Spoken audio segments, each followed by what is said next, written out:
Hello, welcome to your ADHD agony aunt.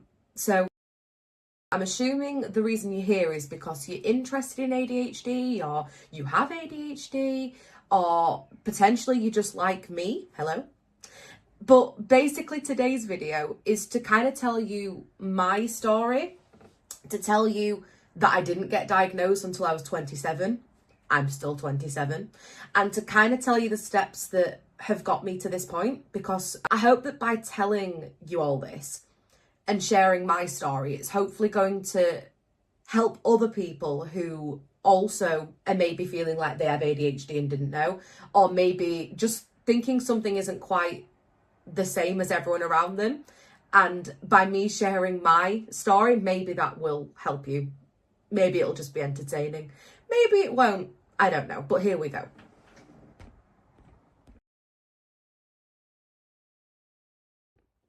So picture it. I was born in 1998. And in 1998, as far as I'm aware, it wasn't so much of a big thing for women to have ADHD. Maybe you would think of men or boys having ADHD, but not really women. When I was a kid, I think I did my parents' head in, to be quite honest. I never wanted to go outside. I would much rather be inside on my own, reading a book. I really hated socialising. I did basically the opposite of what any child of my age they've seen do before. I was always really good in school. I never misbehaved. I never had a detention. People still can't quite believe I didn't get one, but I didn't. Even throughout the forgetfulness, which we'll get to later. But yeah, throughout my entire time at school, I never had any behaviour issues at all. But what I did have, which I obviously now know was a symptom the whole time, was incredible forgetfulness. So there probably wasn't a week go by where I didn't forget my homework at some point during school. I would forever be on the bus to school when I was in secondary school, which is ages 11 to 16 if you're not in the UK. Forever sitting there with the pit in my stomach, with my friends around me just saying, but didn't you do the maths homework? But didn't you do the English homework? No, I didn't. I didn't know how to do. And me having to scramble on the bus or at break to copy one of my friends' homework to a bare minimum standard just so that I didn't get told off. My books at school were always incredibly messy, which reflected how messy my bedroom was at home. It was always a complete state, which obviously at the time brought so much shame and I was forever being told off for it. But now, obviously, I know better. So if we skip forward a little bit to now GCSE time, which is when I was 16, I really first struggled with anxiety symptoms and burnout. And it was because I felt so much pressure at the time to get the best grades possible, to get full marks, to get A stars, to literally be the top student in the class with no exception. And I therefore, in the lead up to the exams, just completely burnt myself out. I was completely exhausted. So by the time I actually got my GCSE results, they were pretty good. Like I got like A's and B's. I was miserable because I completely saw that as a failure and not as grades that I should be proud of, basically. So when things really took a spicy turn, it was when I was 17. So I was in the middle of doing A-levels. For people who don't know, A-levels are the exams that you do when you're 16 to 18, when you're in college in the UK. So I was finding college basically impossible. The lack of sort of the same routine as before, having to go to school at 8:30 and finish at 3:15. The fact that college now was all over with free periods, I really struggled to adjust. Again, still didn't know why. But when it got to like I was 17 and a half, so it was halfway through the last year of college, it was when I had my first panic attack. And it was when I worked at Tesco. It wasn't glamorous. I literally was having to be taken off a till taken outside. It wasn't pretty. Embarrassing now. So I then went to A&E because at the time I had no idea what was going on. When I went to A&E, they told me that I'd had a panic attack. I didn't know what one was. There ensued a journey of me going to CAMHS and being diagnosed with panic disorder. So after working with CAMHS for the last sort of couple of months until I was 18, I really did get some help with the panic attacks. They've nowhere near troubled me since, anywhere near to the degree that they did then.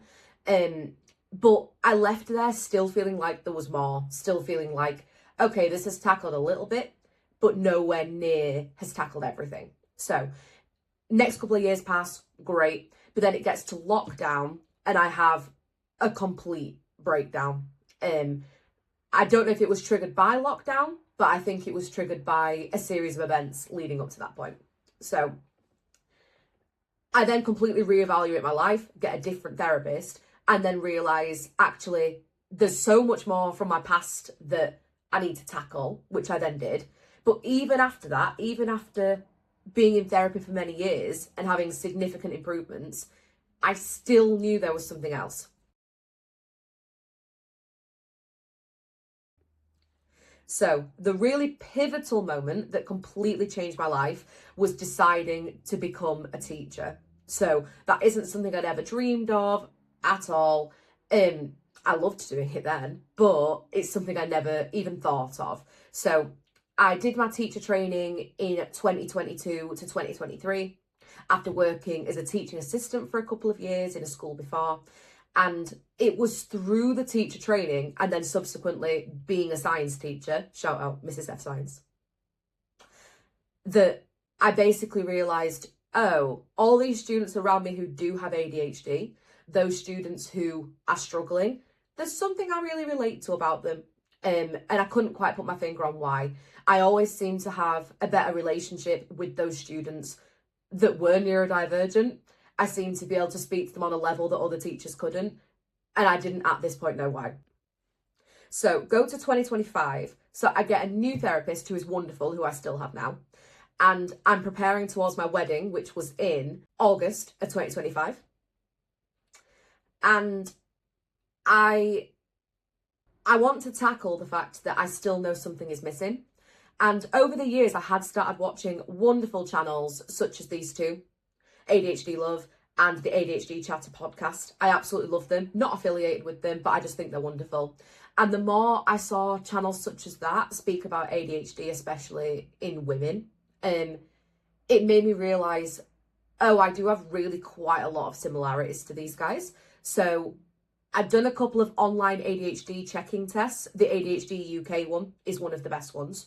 Don't just go on random websites checking for ADHD because they're not accurate. So I went onto there and it said obviously that I should contact a GP because I showed quite a lot of the symptoms. And that ensued my path down the Your Right to Choose pathway in the NHS in the UK. If you want a whole video on my pathway through that, if you think that would help you, please do comment below because I'm more than happy to share my experience. But essentially, I went through a company called Care ADHD, where after waiting a few months and doing a lot of forms, in October of 2025, I finally received my diagnosis. So for people who don't know this bit about ADHD yet, I have the combined type. So you can have the inattentive type, which is things like your forgetfulness, things like your clumsiness. There's so much more to it, but just as a brief summary, if you want more on that in detail, please do just let me know. And then there's the hyperactive behaviours, which this is where I didn't quite relate to it when I would have maybe looked at this when I was younger, because I didn't identify with being hyperactive and being like, I want to go for a run or I want to go to the gym every day. Absolutely not. But the hyperactivity came in my mind. Hence, I had the symptoms of anxiety, which I now, at this point, don't associate with having anxiety anymore.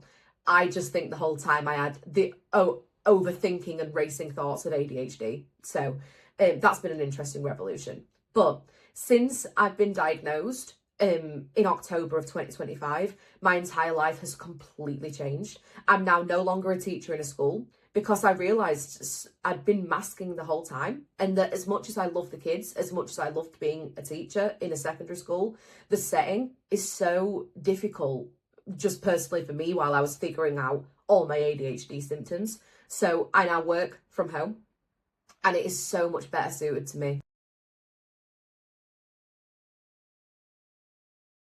I think my overarching point of this is, by getting the diagnosis, even though I'm 27, the point of it was that it gives me such a sense of peace, and knowing that so many things when I was younger that I was so rude to myself and mean to myself about, like being lazy or being forgetful or being clumsy. I'm still all those things, but it just means I can give myself a bit more grace now, and that I don't have to be so rude and mean to myself about those things.